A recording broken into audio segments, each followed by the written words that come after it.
Здравейте, олимпийци! Денят е неделя и както знаете е време за нов епизод от нашата рубрика Книжна неделя.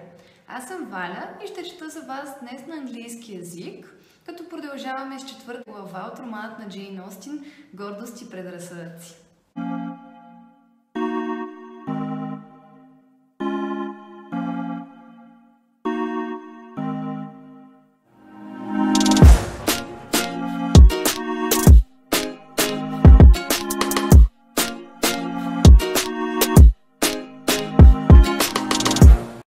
Pride and Prejudice, Chapter 4.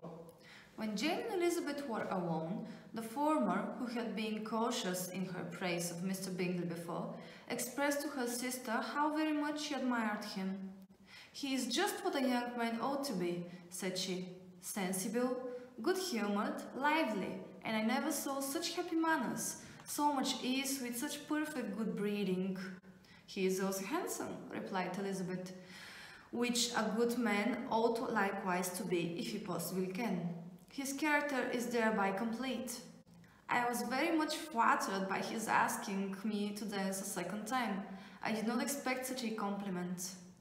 "Did not you? I did for you. But there is one great difference between us.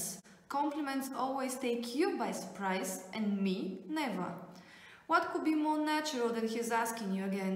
He could not help seeing that you were about 5 times as pretty as every other woman in the room. No thanks to his gallantry for that. Well, he certainly is very agreeable, and I give you leave to like him. You have liked many a stupider person."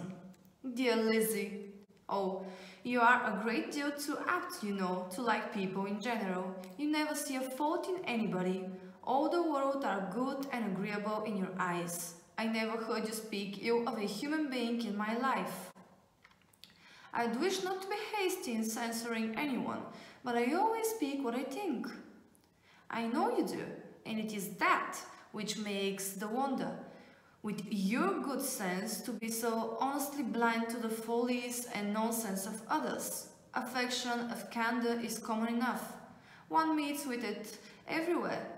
But to be candid without ostentation or design, to take the good of everybody's character and make it still better, and say nothing of the bad, belongs to you alone. And so, you like this man's sisters too, do you? Their manners are not equal to his." "Certainly not, at first, but they are very pleasing women when you converse with them. Miss Bingley is to live with her brother and keep his house, and I am much mistaken if we shall not find a very charming neighbour in her." Elizabeth listened in silence, but was not convinced.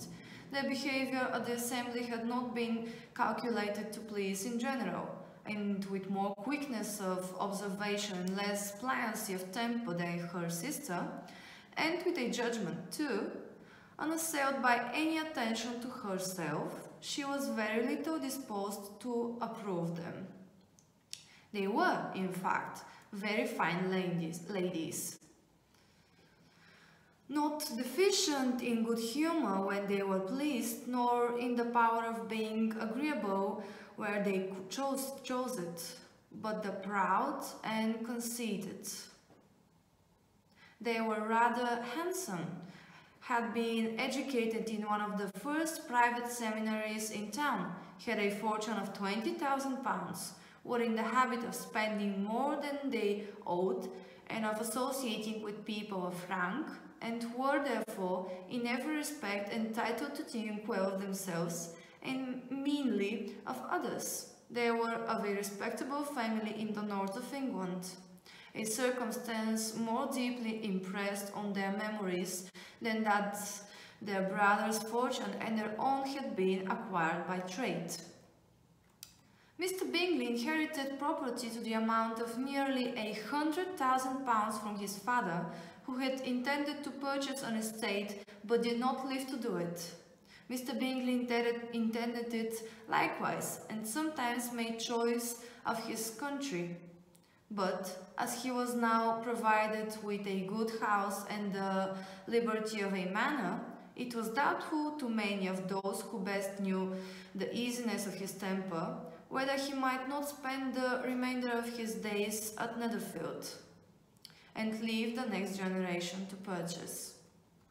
His sisters were very anxious for his having an estate of his own, but though he was now established only as a tenant, Miss Bingley was by no means unwilling to preside at his table, nor were Mrs. Hurst, who had married a man of more fashion than fortune, less disposed to consider his house as her home when it suited her.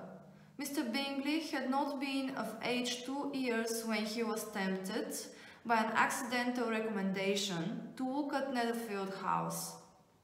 He did look at it, and into it, for half an hour, was pleased with the situation and the principal rooms, satisfied with what the owner said in its praise, and took it immediately. Between him and Darcy there was a very steady friendship, in spite of a great opposition of character. Bingley was endeared to Darcy by the easiness, openness, and ductility of his temper, though no disposition could offer a greater contrast to his own, and though with his own he never appeared dissatisfied. On the strength of Darcy's regards, Bingley had the firmest reliance, and of his judgment the highest opinion. In understanding, Darcy was the superior. Bingley was by no means deficient, but Darcy was clever. He was at the same time haughty, reserved, and fastidious, and his manners, though well-bred, were not inviting. In that respect his friend had greatly the advantage. Bingley was sure of being liked wherever he appeared. Darcy was continually giving offence.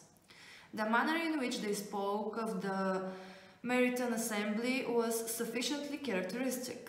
Bingley had never met with pleasanter people or prettier girls in his life. Everybody had been most kind and attentive to him. There had been no formality, no stiffness. He had soon felt acquainted with all the room, and as to Miss Bennet, he could not conceive an angel more beautiful. Darcy, on the contrary, had seen a collection of people in whom there was little beauty and no fashion, for none of whom he had felt the smallest interest, and from none received either attention or pleasure. Miss Bennet he acknowledged to be pretty, but she smiled too much. Mrs. Hurst and her sister allowed it to be so, but still they admired her and liked her, and pronounced her to be a sweet girl, and one whom they should not object to know more of. Miss Bennet was therefore established as a sweet girl, and their brother felt authorized by such commendation to think of her as he chose. End of chapter 4. Скъпи олимпийци, не забравяйте да се абонирате за нашия YouTube канал. Натиснете абониране, след това камбанката, за да получавате известие за всички нови видеа, които качваме. Благодарим ви, че бяхме заедно.